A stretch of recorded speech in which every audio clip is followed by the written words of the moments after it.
Hello students and जय हिंद। I welcome you all to Magnet Brains. I hope आप सब लोग बहुत खैरियत से होंगे, अपना बहुत अच्छा ध्यान रख रहे होंगे और अच्छे से पढ़ाई वगैरह कर रहे होंगे। तो जैसा कि आप लोगों को पता है, हिस्ट्री क्लास 12th उसकी दूसरी किताब और उसका लास्ट चैप्टर या फिर थीम नंबर 9, जो भी आप इसे कहना चाहें, इसका पूरा चैप्टर हम लोगों ने पढ़कर ख़त्म कर दिया है। पूरी थीम नंबर 9 हम लोगों ने पढ़कर ख़त्म करी है। हमने मुगल एम्पायर के बारे में बातचीत करी, मुगल एम्पायर के क्रॉनिकल्स के बारे में बातचीत करी और इसके अलावा उसके वेरियस एस्पेक्ट्स को हम लोगों ने इस चैप्टर में डिस्कस किया था। अब इसी चैप्टर के ऊपर हम लोग कुछ एमसीक्यूज वगैरह की प्रैक्टिस करेंगे। हम लोग देखेंगे कि किस तरीके के एमसीक्यूज वगैरह इस चैप्टर में से फ्रेम होते हैं, किस तरीके के क्वेश्चंस वगैरह जो हैं इसमें से आ सकते हैं।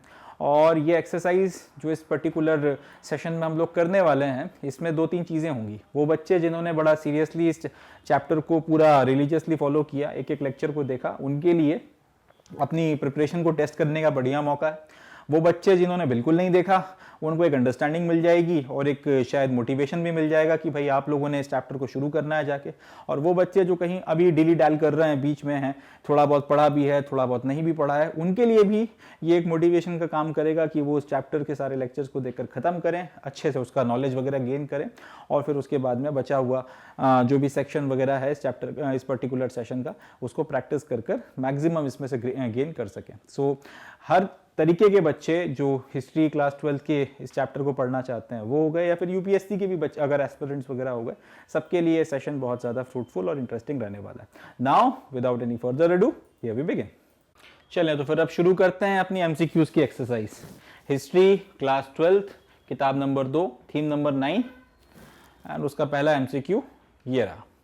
The successor of Babur was, Babur का सक्सेसर कौन था? ऑप्शंस हैं हुमायूं, अकबर, शाहजहां, जहांगीर। तो हम लोगों ने पढ़ा था, जिन्होंने मेरे साथ लेक्चर्स किए उनको जवाब पता ही है, मगर जिनको नहीं पता है उनके लिए बता रहा हूं। बाबर साहब आपके 1526 में आए थे हिंदुस्तान और यहाँ पे फर्स्ट बैटल ऑफ पानीपत में इब्राहिम लोदी को हराने के बाद में उन्होंने मुगल एम्पायर की शुरुआत करी थी। 1530 में फिर इनकी मृत्यु हुई और उसके बाद फिर इनके जो बेटे थे जिनका नाम था हुमायूं, वो इनकी जगह फिर सक्सेसर बने थे या इनकी जगह फिर मुगल एम्परर बने थे। तो सही ऑप्शन जो है वो क्वेश्चन नंबर 1 का वो हो जाएगा option number A, that is Humayun. चलें जी, अगला क्वेश्चन देख लेते हैं। Question number 2, dash is considered the greatest Mughal emperor. आसान सवाल है कि इनमें से कौन जो है सबसे ग्रेटेस्ट मुगल एम्परर माना जाता है।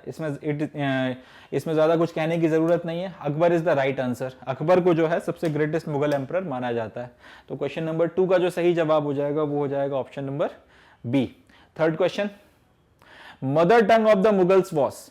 मुगल्स की जो मदर टंग थी या फिर जो मातृभाषा थी वो क्या थी? Persian, Arabian, Turkish, Urdu. अब हमको ये बताना है कि इनकी जो मदर टंग थी ये क्या थी। तो हम लोगों ने इसके बारे में भी बातचीत करी थी कि जो आपके मुगल्स थे इनकी जो मदर टंग थी वो थी टर्किश। कई लोग पर्शियन में कंफ्यूज करते हैं, मगर पर्शियन इनकी मदर टंग नहीं थी, टर्किश इनकी मदर टंग थी।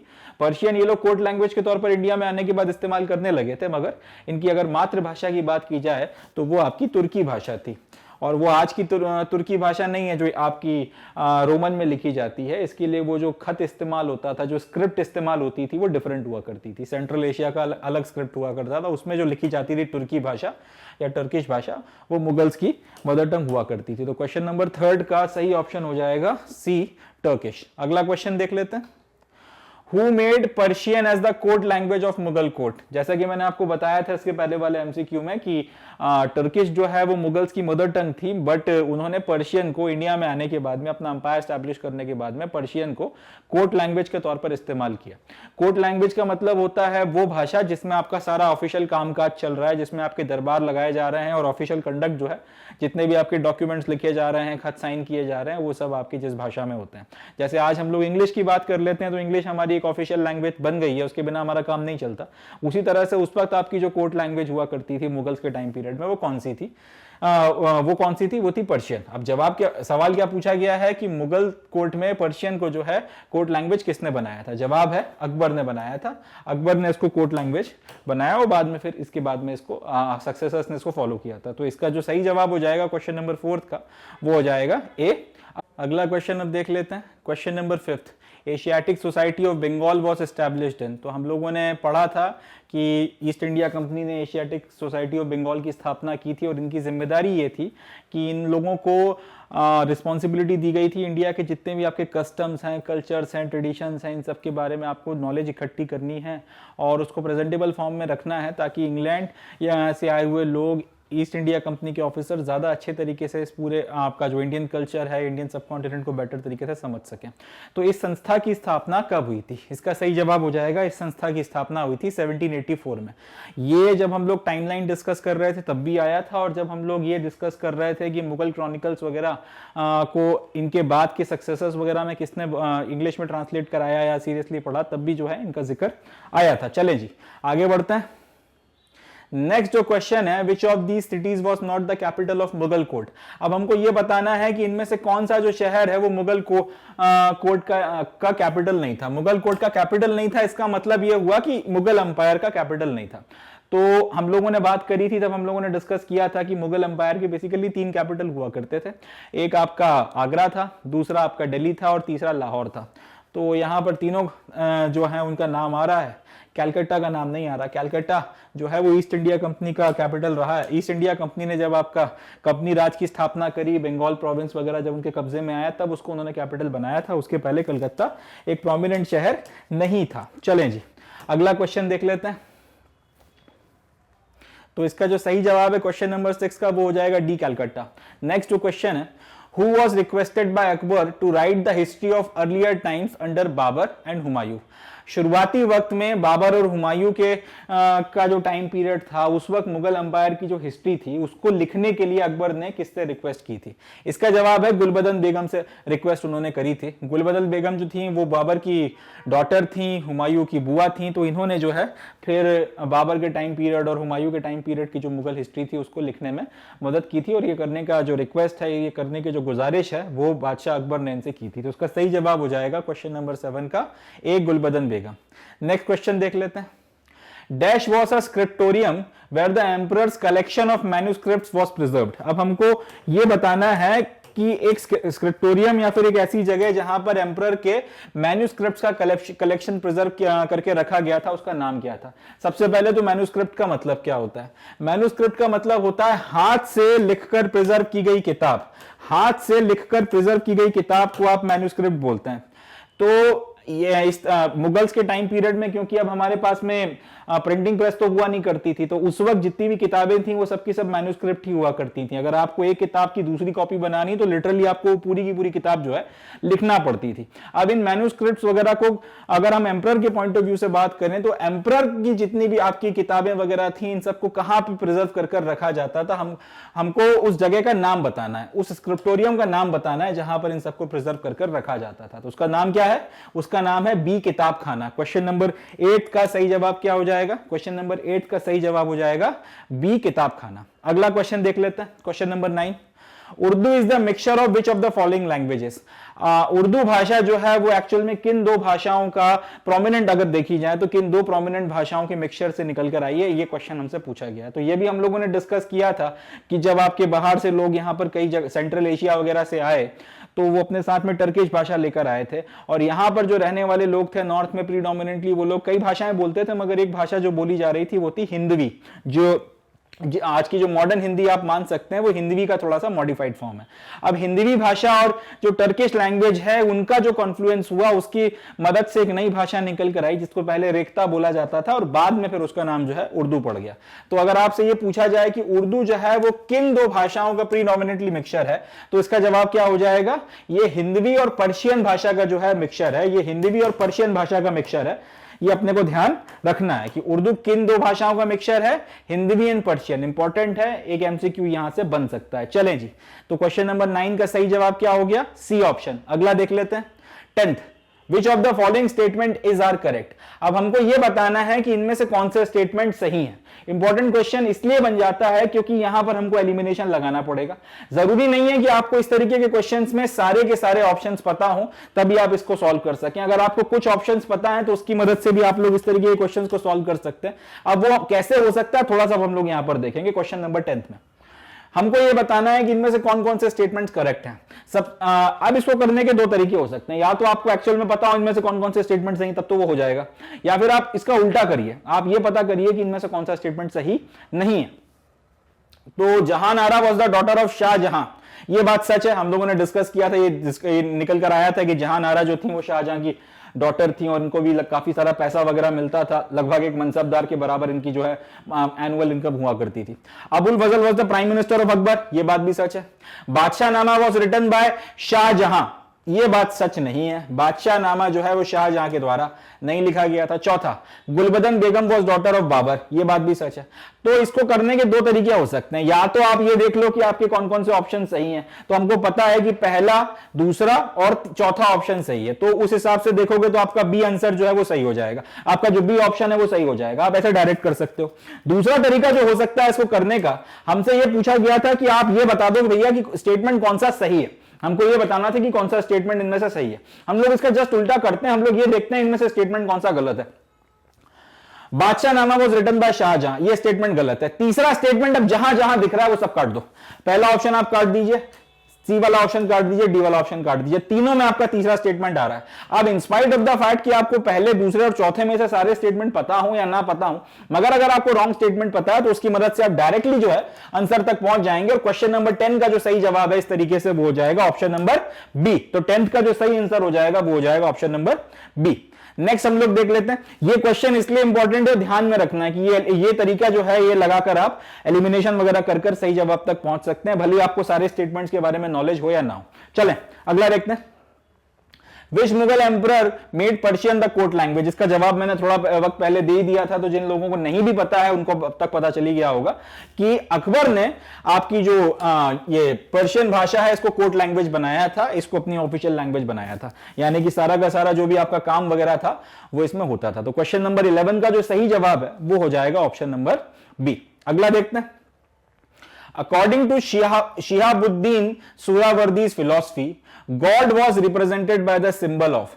अब एक सूफी संत हुए थे शिहाबुद्दीन सुहरावर्दी, ये एक ईरानियन सूफी संत थे, तो इनकी फिलॉसफी के अकॉर्डिंग जो आपका ईश्वर है उसको किस पर्टिकुलर सिंबल के तहत जो है रिप्रेजेंट किया जाता था, ये हमको बताना है। तो हम लोगों ने पढ़ा था इसके बारे में कि आपके जो बादशाह हैं, बादशाह के ऊपर ईश्वर जो है अपनी किरणें वगैरह जो है वो अपनी डिवाइन लाइट डालता है और वो डिवाइन लाइट जो है फिर उसके बाद में बादशाह अपने लोगों तक लेकर जाता है। तो इस पर्टिकुलर फिलॉसफी के बेसिस पर आपका जो ईश्वर है उसको सूरज के फॉर्म में जो है रिप्रेजेंट किया गया था। तो क्वेश्चन नंबर 12 का जो सही जवाब हो जाएगा वो हो जाएगा बी ऑप्शन। अगला देख लेते हैं।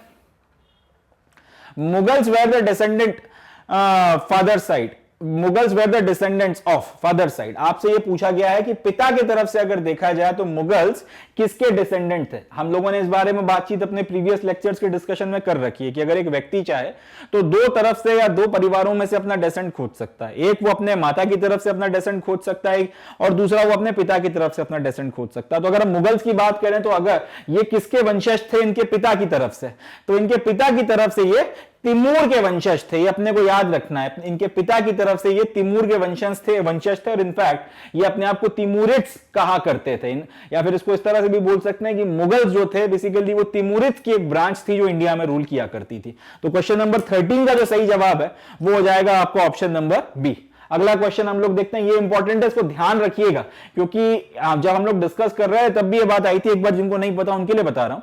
हम लोग मुगल्स को मुगल्स बोलते हैं मगर मुगल्स अपने आप को मुगल्स बोलना पसंद नहीं करते थे, वो अपने आप को तिमूरिड्स बोला करते थे, यानी कि तिमूर के वंशज। तिमूर कौन, जिसको हम लोग हिंदी भाषा में तैमूर बोल देते हैं आजकल, और काफी सारे लोगों के दिमाग में सैफ और करीना का लड़का आ जाता है, बट वो एक्चुअल तिमूर नहीं है, एक्चुअल तिमूर कोई और है। उसकी फोटोग्राफ भी मैंने डिस्कस की थी, उसके कर्म भी मैंने डिस्कस किए थे जब मैं लेक्चर में पढ़ा रहा था। फिलहाल अपने को इतना याद रखना है, सेंट्रल एशिया का एक वॉर लॉर्ड हुआ करता था और मुगल्स वगैरह बेसिकली फादर्स की तरफ से अगर देखा जाए तो उससे जुड़े हुए थे। चलें जी, तो क्वेश्चन नंबर 13 का जो सही जवाब है वो हो गया आपका बी तिमूर। अगला देख लेते हैं question number 14। The power of Mughal dynasty diminished after the death of, इनमें से किसकी मृत्यु के बाद में मुगल डायनेस्टी की जो पावर है या जो स्ट्रेंथ है वो कमजोर हो गई, वो कम हो गई, या फिर मुगल डायनेस्टी जो है वो कमजोर पड़ गई।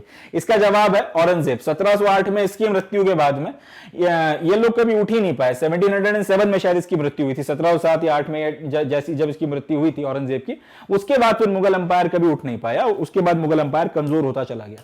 तो क्वेश्चन नंबर 14 का जो सही जवाब है वो हो जाएगा आपका ऑप्शन नंबर सी। अगला देखते हैं क्वेश्चन नंबर 15।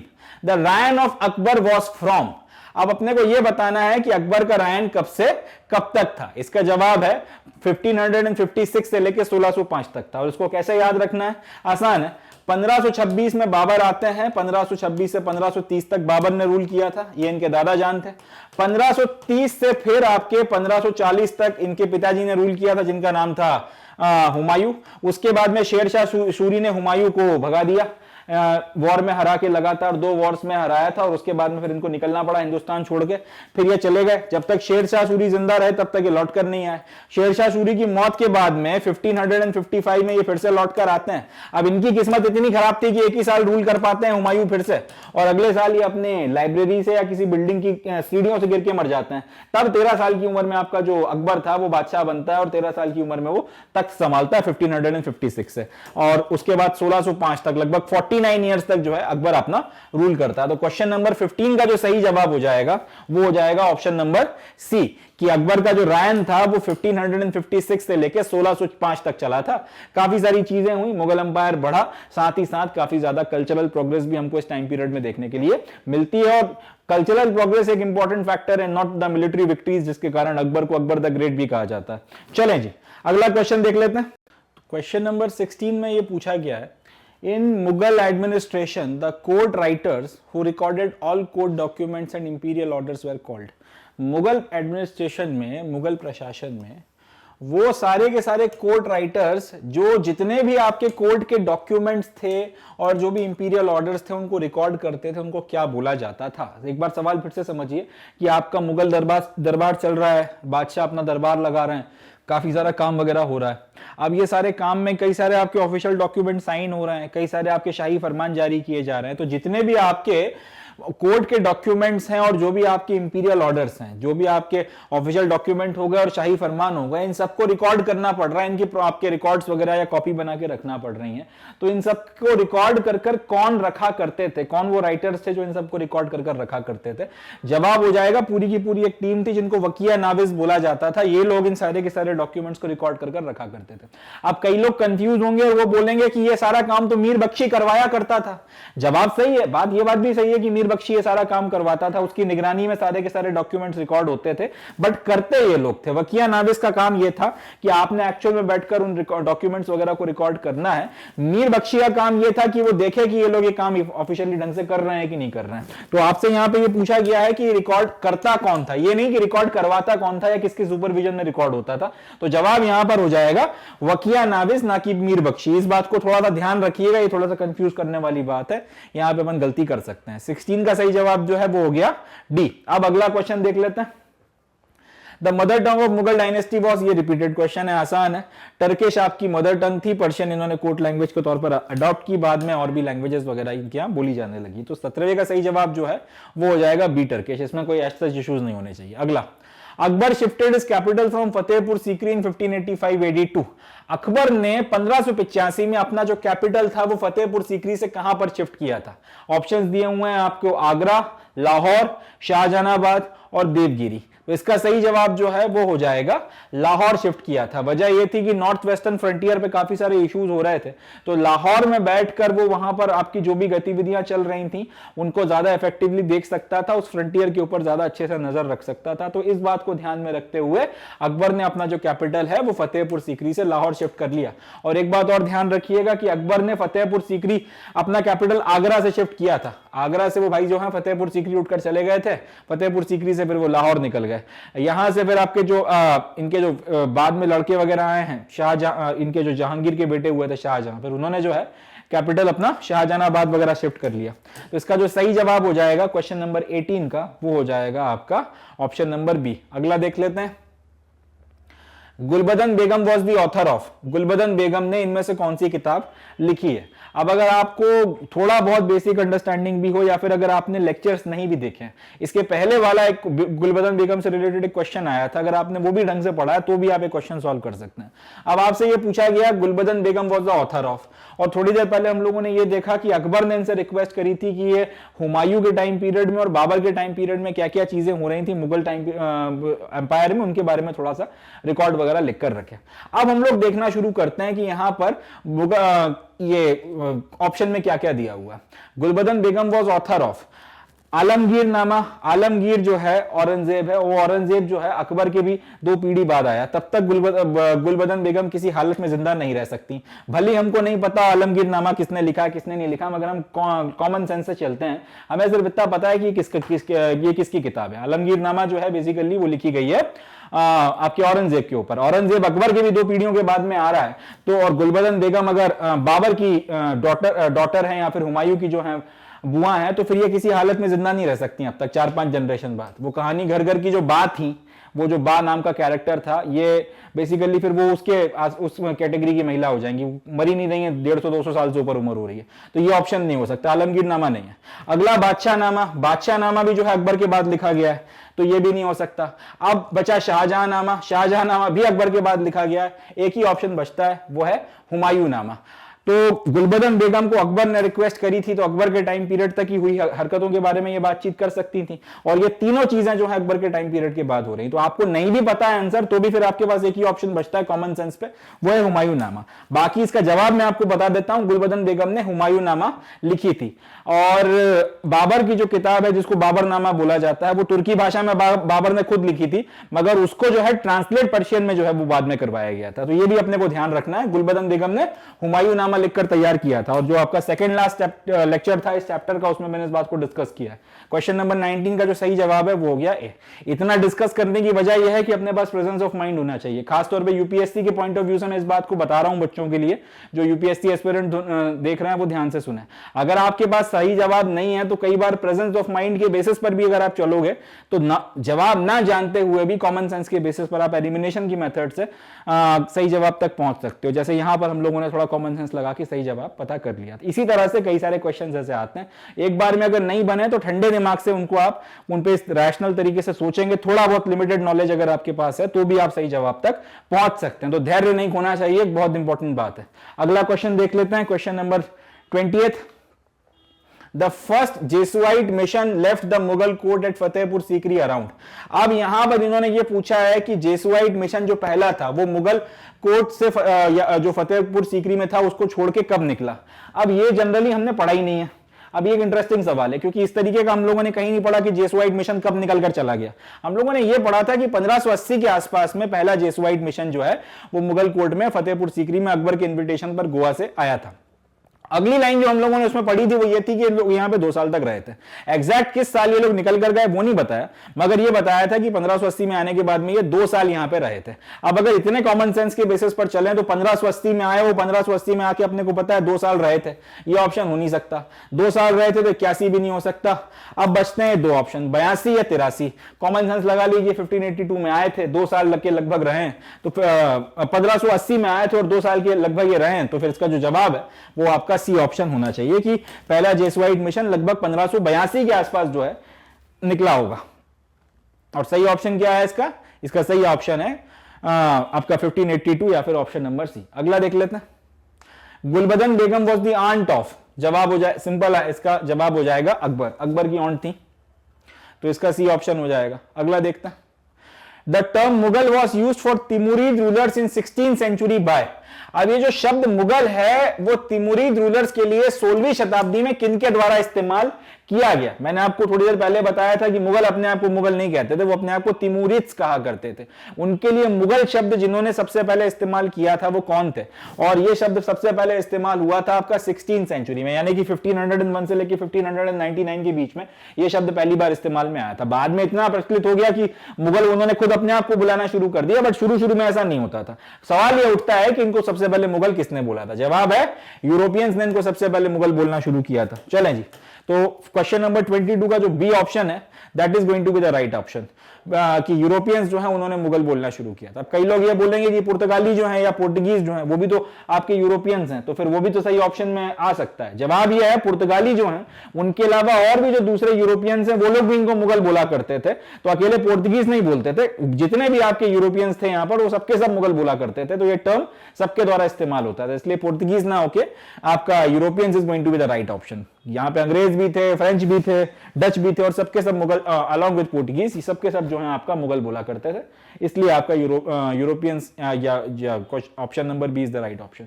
अगला देख लेते हैं, name the dynasty which ruled India during 1526 to 1707। अब अपने को यह बताना है कि 1526 के से लेकर 1707 के बीच में इनमें से किस डायनेस्टी ने जो है रूल किया है। तो इसका लोधी डायनेस्टी ने नहीं किया, Mughal dynasty, Tughlaq dynasty, Maurya dynasty. इसका जवाब हो जाएगा मुगल डायनेस्टी ने रूल किया।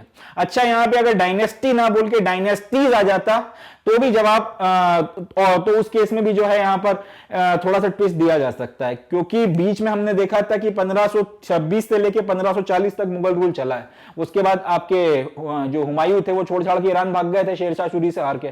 तो 40 से 1555 तक जब तक शेरशाह सूरी मर नहीं गया तब तक वो लौट कर आए नहीं। 15 साल सूरी डायनेस्टी वगैरह का जो है रूल रहा है यहाँ पे। तो ये भी अपने को ध्यान रखना है, शेरशाह सूरी का भी बीच में रूल रहा है। तो पहले मुगल डायनेस्टी, उसके बाद फिर शेरशाह की जो सूरी डायनेस्टी है वो, और उसके बाद फिर मुगल डायनेस्टी। तो कई बार इसको ट्विस्ट देने के लिए ये भी बोला जा सकता है एक की जगह दो डायनेस्टी पूछी जा सकती है। क्वेश्चन नंबर 23 का फिर सही जवाब जो है वो मुगल और सूरी डायनेस्टी हो जाता, मगर फिलहाल क्योंकि यहां पे सूरी डायनेस्टी ऑप्शन में नहीं है इसलिए हम लोग मुगल डायनेस्टी के साथ चलेंगे। क्वेश्चन नंबर 23 का सही ऑप्शन बी है। बी ऑप्शन, ये तो अभी तो सिंपल सवाल है, मगर अगर आप इसमें दो डायनेस्टी डालोगे तो कॉम्प्लेक्स बन जाएगा। उस केस में मुगल और सूरी दोनों डायनेस्टी को आपको इंक्लूड करना पड़ेगा, पहले मुगल फिर सूरी फिर मुगल। तो क्वेश्चन नंबर 23 का सही ऑप्शन हो जाएगा बी। अगला देख लेते हैं, what is meant by literal term किताब खाना। किताब खाना जो शब्द है इसका लिटरल मतलब क्या बनता है। अब ये इंटरेस्टिंग है, क्योंकि किताब खाना जो शब्द मुगल से अपने जिस सेंस में इस्तेमाल कर रहे थे वो एक अलग चीज थी, और इसका शाब्दिक अर्थ हमसे यहां पे पूछा गया। हमसे ये नहीं पूछा गया कि किताब खाने का मतलब मुगल कंटेक्स्ट में क्या था, हमसे ये पूछा गया इसका शाब्दिक अर्थ क्या बनता है। तो मुगल खाना जो किताब खाना जो शब्द है इसका जो शाब्दिक अर्थ बनता है वो बनता है लाइब्रेरी। तो 24 का जो सही जवाब बनेगा लिटरल मतलब पे अगर आप जाओगे तो वो लाइब्रेरी हो जाएगा। हालांकि मुगल जहां के पॉइंट ऑफ व्यू से अगर बोला जाए तो जहां पर किताबों का प्रोडक्शन होता था, जहां पे मैन्युस्क्रिप्ट बनाई जाती थी, वो लोग उस जगह के लिए किताब खाना शब्द इस्तेमाल कर रहे थे। बट लिटरल मतलब की अगर आप बात करोगे, लिटरल मतलब बनता है आपका लाइब्रेरी। चलें जी, अगला क्वेश्चन देख लेते हैं। 25 dash a pupil of Abul Fazl also an author. इनमें से कोई एक जो है वो अबुल फजल का प्यूपिल है और वो खुद भी एक ऑथर रहा है। इसका जवाब हो जाएगा अब्दुल हामिद लाहौरी। ये अपने को ध्यान रखना है, अब्दुल हामिद लाहौरी जो है वो इनके प्यूपिल थे, इनके शागिर्द थे, और वो खुद भी जो है आगे जाके फिर ऑथर रहे। उन्होंने फिर बादशाह नामा लिखी थी। क्वेश्चन नंबर 25 का जो सही जवाब है वो हो जाएगा डी। अगला देखते, dash was appearance of the emperor to the public from palace balcony। आपके जो मुगल एम्परर थे वो पैलेस बालकनी से लोगों के लिए के सामने अपीयरेंस वगैरह देते थे। मुगल एम्परर आके खड़े होते थे और कुछ वक्त जो है वो बालकनी से आपका लोगों से मिला जुला करते थे। जैसे शाहरुख खान अपने बर्थडे पे हाथ हिलाने के लिए बाहर आ जाते हैं और उनके फैंस वगैरह खड़े रहते हैं उनके बंगले के बाहर में, लगभग कुछ वैसी कहानी हुआ करती थी। आपके एम्परर बाहर निकल कर आते थे, अपनी बालकनी में खड़े होते थे, ऊपर से हाथ हिलाते रहते थे और लोगों के दुख दर्द भी सुन लिया करते थे। तो ये जो पर्टिकुलर आपका इवेंट हुआ करता था जिसमें एम्परर जो है पब्लिक में आपके जो आपका पूरा का पूरा किला है उसकी बालकनी से आते थे, इस अपीयरेंस को, ये जो आपका प्रेजेंटेशन हो रहा है बादशाह का, इसको क्या बोला जाता था। इसका जवाब हो जाएगा, इसको झरोखा दर्शन बोला जाता था। और ये झरोखा दर्शन जो है इसकी शुरुआत किसने की थी, इसकी शुरुआत की थी आपके बादशाह अकबर ने। ये अपने को ध्यान रखना है। क्वेश्चन नंबर 26 का सही ऑप्शन क्या हो जाएगा, क्वेश्चन नंबर 26 का सही आंसर हो जाएगा ऑप्शन नंबर ए। अगला क्वेश्चन देखते हैं, Mughals were related to whom among the following given below. Maternal side, माता की तरफ से अगर देखा जाए तो मुगल इनमें से किन से रिलेटेड थे। पिता की तरफ से हम लोग देख चुके हैं कि वो तिमूर से रिलेटेड थे, तो ये तो हो नहीं सकता। अब बचता है इब्न बतूता, सफाविद और गेंगिस खान।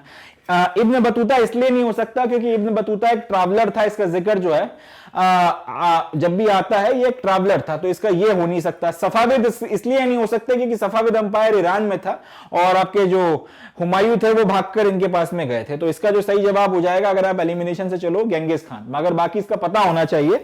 अगर आप मैटरनल तरफ से देखेंगे तो जो मुगल्स थे वो गेंगिस खान से रिलेटेड थे। A is going to be the right answer. अगला देख लेते हैं, animal seen in the painting underneath the feet of emperor stands for. अब यहां पर ये अपने एम्परर हैं और एम्परर के पैरों के नीचे आपको दो जानवर देखने के लिए मिल रहे हैं। एक है आपका शेर और एक साथ में उसके लैम्ब है।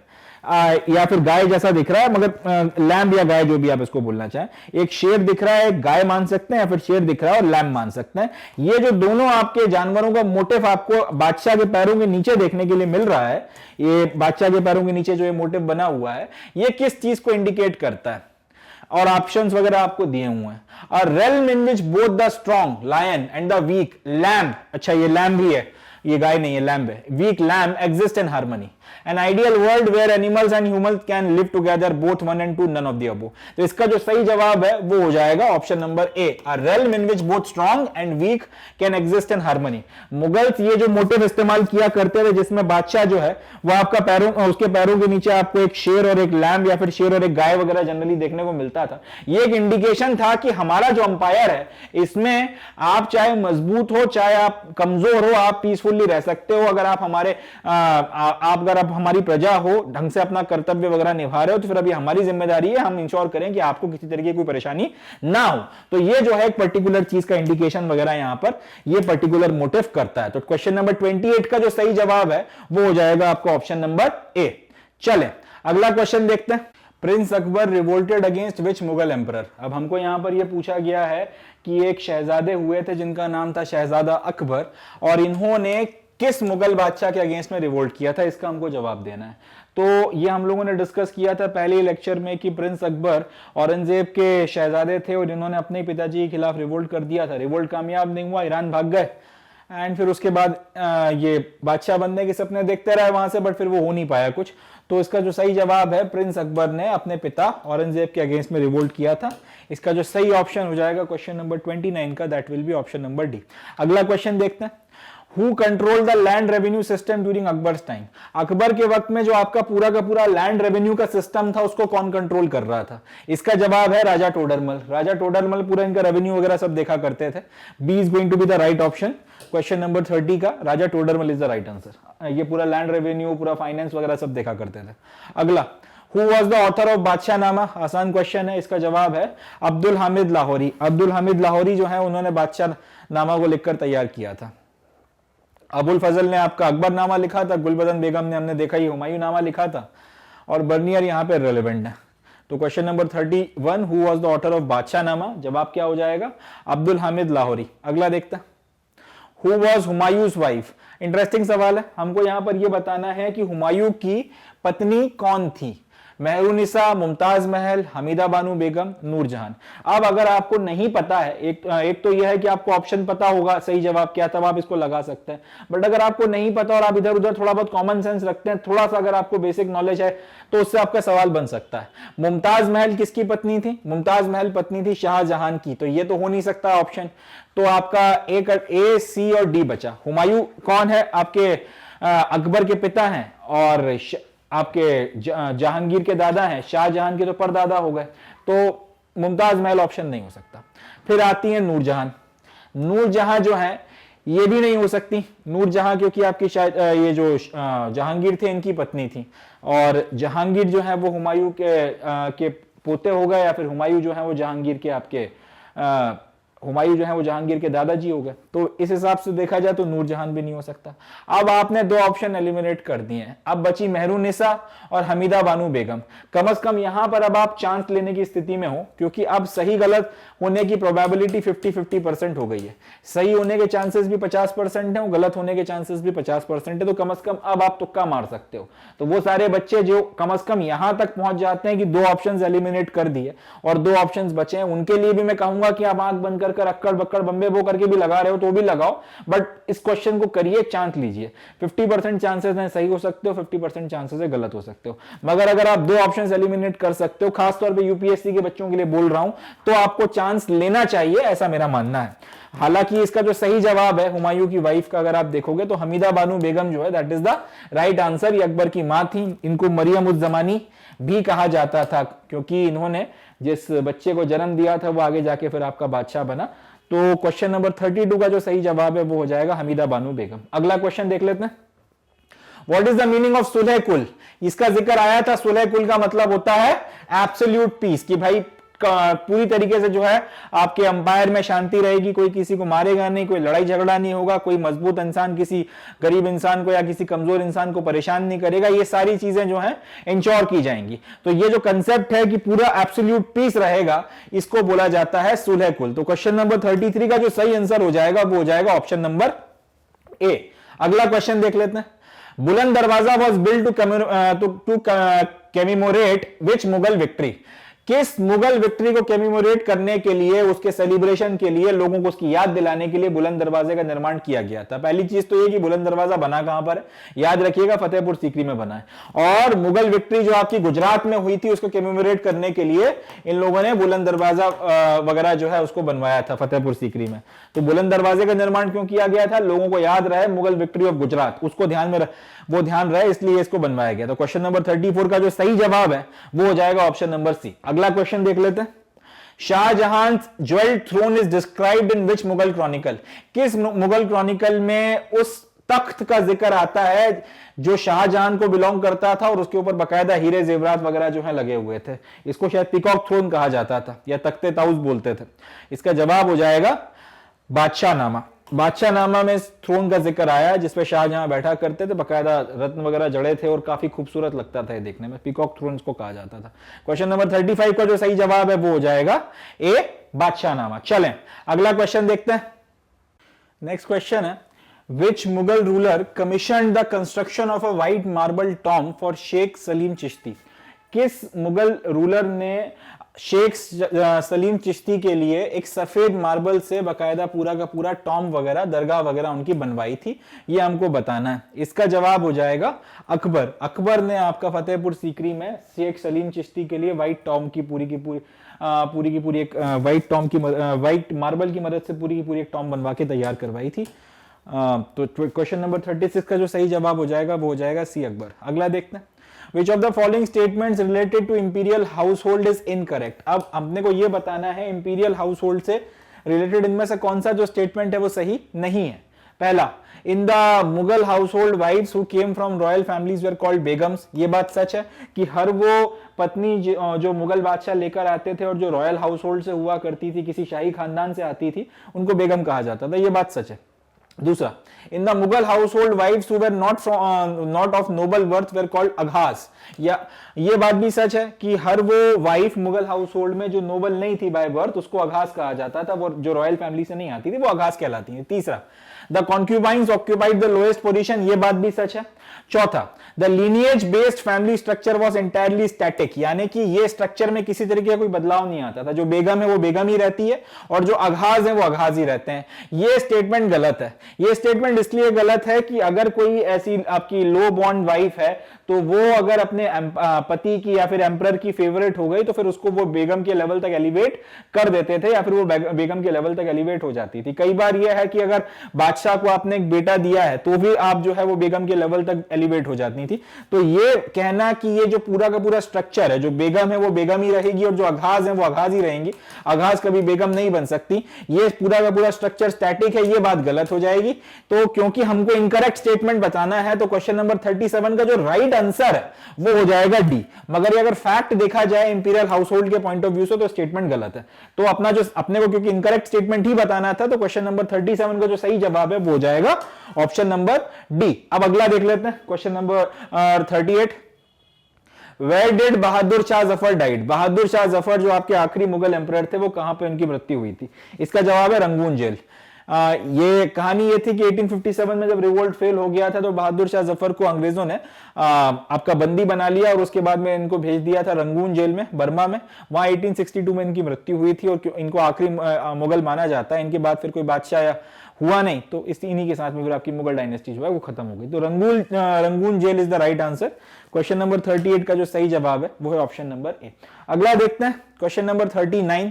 The successor of Akbar was. Akbar का सक्सेसर कौन था? अकबर के बाद में कौन आया था? गद्दी किसने संभाली थी? बादशाह या एम्परर कौन बना था? तो अकबर के बाद में जो अगले सक्सेसर थे उनका नाम था जहांगीर, जिनको प्रिंस सलीम भी बोला जाता था। रिवोल्ट कर दिया था इन्होंने, बाद में इनको माफ किया गया और शहजादा सलीम जो है वो फिर आपके जहांगीर बन गए और जहांगीर बनने के साथ ही साथ फिर ये रूलर भी बन गए थे अकबर के बाद। तो क्वेश्चन नंबर 39 का जो सही जवाब है वो हो जाएगा आपका ऑप्शन नंबर डी। अगला क्वेश्चन देखते हैं। Question number 40th, dash is considered the last powerful Mughal emperor. आसान है, किसको सब आखिरी पावरफुल मुगल एम्परर माना जाता है? जवाब है औरंगजेब। और भी इसके बाद में काफी सारे रूलर्स आए, मगर सब आखिरी अंतिम मुगल जिसको माना जाता है कि वो पावरफुल था, उसके बाद फिर उतना पावरफुल कोई और एम्परर नहीं हुआ उस पूरी डायनेस्टी में। उसका जवाब हो जाएगा D, Aurangzeb. Aurangzeb is considered the last powerful Mughal emperor. Question number, चलिए नेक्स्ट क्वेश्चन की तरफ बढ़ते हैं। Question number 41, which of the following religion was Akbar keen to know about? इनमें से किस रिलीजन के बारे में अकबर जानने में इंटरेस्टेड था? हालांकि यहाँ पे आंसर पहले ही आ गया, क्रिश्चियनिटी। क्रिश्चियनिटी के बारे में अकबर जो है जानने में काफी ज्यादा इंटरेस्टेड था। हम लोगों ने जब पढ़ा था तब भी हमने इसको डिस्कस किया था कि अकबर ने गोवा में बाकायदा लोग भेजे थे अपने और बोला था कि आप जेसुआइट्स का पूरा एक मिशन भेजिए, और वो वहाँ पे फतेहपुर सीकरी पहुंचे भी थे 1580 में। 2 साल वो लोग वहाँ पर रहे भी थे और अच्छे से जो है उन्होंने क्रिश्चियनिटी वगैरह के बारे में डिस्कस एंड डिबेट भी किया था अकबर के साथ में। तो क्रिश्चियनिटी एक रिलीजन था जिसको जानने में अकबर काफी ज्यादा इंटरेस्टेड था। इसने बाद में फिर 2 मिशंस और बुलवाए थे। तो क्वेश्चन नंबर 41 का जो सही जवाब है, पहले से लिखा ही हुआ है, सी, क्रिश्चियनिटी। अपने को ध्यान रखना है। अगला question, which of the following Mughal emperors wrote poetry and memoirs in Turkish? Turki भाषा में इनमें से किस आपके मुगल एम्परर ने पोएट्री भी लिखी है और अपना जो है जीवन गाथा को भी लिखा है? इसका जवाब हो जाएगा बाबर। बाबर ने तुर्की भाषा में अपने मेमोयर्स वगैरह को लिखा था। बाद में इसका ट्रांसलेशन पर्शियन में करवाया गया था, उसको फिर बाबरनामा नाम दिया गया था। तो क्वेश्चन नंबर 42 का जो सही जवाब है वो हो जाएगा आपका बी, बाबर। चले अगला क्वेश्चन देखते हैं। In which year did Babur come to India? Babur इनमें से किस साल में जो हिंदुस्तान आया था? तो इसका जो सही जवाब है वो हो जाएगा 1526। 1526 में आया, फर्स्ट बैटल ऑफ पानीपत हुई, इब्राहिम लोदी को हरा दिया और उसके बाद में मुगल एम्पायर की शुरुआत इन्होंने करी थी। क्वेश्चन नंबर 44, विच मुगल रूलर री इम्पोज्ड जिजिया या जाजिया? जाजिया या जिजिया नाम का एक जो रिलीजियस टैक्स है वो इनमें से किस मुगल एम्परर ने री इम्पोज किया था? यानी कि पहले लगाया गया था, फिर उसको हटाया गया था और उसके बाद फिर से इसको लगाया गया था। तो ये किसने काम किया था? ये काम औरंगजेब ने किया था। औरंगजेब ने जाजिया या जिजिया जो है उसको री इम्पोज किया था। क्वेश्चन नंबर 44 का जो सही ऑप्शन है वो हो जाएगा ऑप्शन नंबर सी। अगला क्वेश्चन देखते हैं, which Mughal emperor abolished pilgrimage tax? इनमें से किस मुगल एम्परर ने जो है आपके पिलग्रिमेज टैक्स को एबॉलिश किया था? तो पिलग्रिमेज टैक्स को एबॉलिश करने का जो सहरा है वो अकबर के सर बनता है। अकबर ने आपका जो तीर्थ यात्रा मैसूर है या तीर्थ यात्रा कर है उसको आपने हटाया था और अगले साल जो है उन्होंने फिर जाजिया को हटाया था। और जो इसके पहले वाला क्वेश्चन था जिसमें ये पूछा गया है कि किस मुगल रूलर ने रीइंपोज किया था जाजिया, तो अकबर के जाजिया हटाने के बाद फिर कौन सा वो एम्परर था जिसने जाजिया लगाया था, इस कंटेक्स्ट में पूछा गया। तो अकबर ने जाजिया हटा दिया, उसके बाद में फिर आपके जहांगीर ने भी जाजिया नहीं लगाया, शाहजहां ने भी जाजिया नहीं लगाया, औरंगजेब ने फिर जो है फिर से रीइंपोज किया था जाजिया। इसके पहले हटाया किसने था? तो ये अपने को याद रखना है, पिलग्रिमेज टैक्स भी अकबर ने हटाया था और जाजिया जो है वो भी अकबर ने हटाया था। तो क्वेश्चन नंबर 45 को जो करेक्ट आंसर हो जाएगा या करेक्ट ऑप्शन हो जाएगा क्वेश्चन नंबर 45 का, वो हो जाएगा ऑप्शन नंबर बी। अगला देखते हैं, Which of the following statements related to the art of painting is incorrect? इनमें से कौन सा स्टेटमेंट जो है वो पेंटिंग की आर्ट के से रिलेटेड है और वो इनकरेक्ट है, हमको ये बताना है। तो फिर से यहां पर आपको 4 स्टेटमेंट दिए और ये बताना है इनमें से कौन सा स्टेटमेंट सही है कौन सा गलत है। 2 तरीके से आप इसको कर सकते हैं। एक तो आपको पता हो एग्जैक्टली कि कौन कौन से स्टेटमेंट सही हैं, आप वो सारे आइडेंटिफाई करके टिक कर दीजिए। दूसरा ये कि आपको ये एग्जैक्टली पता चल जाए कि कौन सा इनकरेक्ट है और उसकी मदद से फिर आप एलिमिनेशन वगैरह लगा सकते हैं। देखते हैं, the Safavid Kings of Iran patronise the finest artist. ये बात सच है, सफाविद जो रूलर्स थे ईरान के उन्होंने काफी ज्यादा जो है आर्ट और आर्टिस्ट वगैरह को पैट्रोनाइज किया था। पहला स्टेटमेंट सही है। The depiction of living beings in the form of paintings और sculpture was greatly promoted in Islam. ये बात गलत है। इस पर्टिकुलर बात को लेकर ही मुगलों के बीच में और आपके उलेमास के बीच में लड़ाई झगड़ा की स्थिति बनी रहती थी, टेंशन की स्थिति बनी रहती थी कि इस्लाम में ये जो आपका किसी भी जीते हुए व्यक्ति की पेंटिंग वगैरह बनाना ठीक नहीं माना जाता, उसको प्रोहिबिट किया गया। यहां पर स्टेटमेंट क्या लिखा गया है कि ये इसको प्रमोट करते हैं, तो ये स्टेटमेंट गलत हो गया। तीसरा है Abul Fazl describe the painting as a magical art, ये बात भी सच है। Mir Sayyid Ali and Abdul Samad accompanied emperor Babur to Delhi, emperor Babur to Delhi, ये गलत है, ये हुमायूं के साथ में आए थे। इनके बारे में हम लोगों ने बकायदा डिस्कस किया था। तो आपका दूसरा और चौथा स्टेटमेंट जो है वो गलत है। इस हिसाब से आपका जो ऑप्शन नंबर बी है वो सही हो जाता है, क्योंकि हमको इनकरेक्ट स्टेटमेंट्स ही बताने थे। तो इस तरह से आपको ऑप्शन नंबर बी जो है वो सही हो जाएगा। इसको आप ऐसे भी कर सकते हो, अगर आपको इनमें से कोई एक स्टेटमेंट पता चल गया कि इनकरेक्ट है, जैसे ये वाला अपने को पता है कि ये इनकरेक्ट स्टेटमेंट है, तो सेकंड ऑप्शन अब देखो कहां कहां पे देखने के लिए मिल रहा है। इस तरह से या तो आपका सी सही हो सकता है या फिर बी सही हो सकता है, क्योंकि आपने को इनकरेक्ट बताने। ए ऑप्शन गलत हो गया और डी ऑप्शन आपका कट के अलग हो गया। अब बी और सी में से कौन सा सही हो सकता है, अगर इसके आगे भी आपको नहीं पता चल रहा है तो 50-50 की सिचुएशन में तो आ ही चुके हो। या तो आप सही होने की प्रोबेबिलिटी भी 50% है और गलत होने की प्रोबेबिलिटी भी 50% है। तो मेरी सलाह ये रहेगी specifically union public service commission के लिए जो बच्चे बैठने वाले हैं, यूपीएससी के एग्जाम्स में जो बच्चे बैठेंगे उनके लिए ऐसी परिस्थिति बनती है जब 50-50 की स्थिति में आ जाते हो, चांस ले लो। गलत होने के बाद पे ऑब्वियस सी बात है आपकी नेगेटिव मार्किंग हो रही है 1/3 है, बट सही होने के चांसेस भी क्योंकि उतने ही है जितने गलत होने के हैं, तो यहाँ पर रिस्क लिया जा सकता है। रिस्क अगर आप अफोर्ड कर सकते हैं तो रिस्क यहाँ पे लीजिए। अगर जिगरा है थोड़ा सा तो मैं सलाह यही दूंगा कि आप कि अगर दो ऑप्शंस एलिमिनेट कर दिए तो फिर आप किसी एक के लिए जाइए। मगर इसका जो सही जवाब है, coming back to the main point, वो है आपका option number B. Question number 46 का जो सही जवाब है वो आपका ऑप्शन नंबर बी है। चले अगला देखते हैं, question number 47। During whose reign did William Hawkins visit the Mughal court to secure a right of trade in Mughal ports? इसका जवाब है आपका जहांगीर। जहांगीर के कोर्ट में आपके ईस्ट इंडिया कंपनी के रिप्रेजेंटेटिव्स के तौर पर आपके जो राजा थे इंग्लैंड के, उनके रिप्रेजेंटेटिव के तौर पर विलियम हॉकिंस जो थे इंडिया आए थे, इंडिया इनके कोर्ट में आए थे और इनसे इन्होंने परमिशन मांगी थी कि भाई हमें जो है यहाँ पे व्यापार वगैरह करने की मुगलों के पोर्ट पे परमिशन दे दी जाए। जहांगीर के इसमें ही आए थे, हालांकि इनको परमिशन मिली नहीं थी मगर ये आए थे। अगला, the Mughal school of painting was interested in portraying. Mughal school of painting जो है वो इनमें से किसको पोर्ट्रे करने में इंटरेस्टेड था? पहले तो ये मुगल स्कूल ऑफ पेंटिंग का मतलब क्या है, यानी कि मुगलों के यहाँ जिस तरीके की पेंटिंग्स आपको देखने को मिलती हैं, मुगल आर्टिस्ट जिस तरीके की पेंटिंग बनाते हैं, वो खास तरीके की स्टाइल आपको देखने को मिलती है उनमें, तो उसके बेसिस पे आपने इसको मुगल स्कूल ऑफ पेंटिंग बोल दिया। पहली चीज, ये किसको पोर्ट्रे करने में इंटरेस्टेड थे? पहला है आपका मुगल कोर्ट, दूसरा है डोमेस्टिक सब्जेक्ट्स, तीसरा है scenes from the Indian classics और चौथा है सीन्स फ्रॉम देयर मदरलैंड। जवाब हो जाएगा मुगल कोर्ट, क्योंकि आपकी जितनी भी पेंटिंग्स वगैरह आप देखोगे, मैक्सिमम पेंटिंग्स आपको जो मुगलों की देखने को मिलती है जनरली उसमें मुगल कोर्ट वगैरह जो है उसको बहुत ज्यादा पैट्रोनाइज किया जाता है, मुगल कोर्ट को काफी ज्यादा दिखाया जाता है। अगला क्वेश्चन, विच एम्परर डिजाइन्ड मनसबदारी सिस्टम? इनमें से कौन से एम्परर ने मनसबदारी सिस्टम को डिजाइन किया था? इसमें भी ज्यादा कुछ डिस्कस करने के लिए है नहीं। एम्परर अकबर ने मनसबदारी सिस्टम को डिजाइन किया था और इसको बहुत फाइनली वो पर्सनली इसको पूरा देखते थे किस तरह से ये ऑपरेट कर रहा है। तो मनसबदारी सिस्टम का डिजिग्नेशन अकबर के टाइम पीरियड में हुआ था, इन्होंने डिफाइन किया था और बनाया था कि किस तरीके से आपको ये सिस्टम लेकर चलना है। चलें लास्ट क्वेश्चन देखते हैं। Mansabdari system was founded by Akbar, the mansabdars where?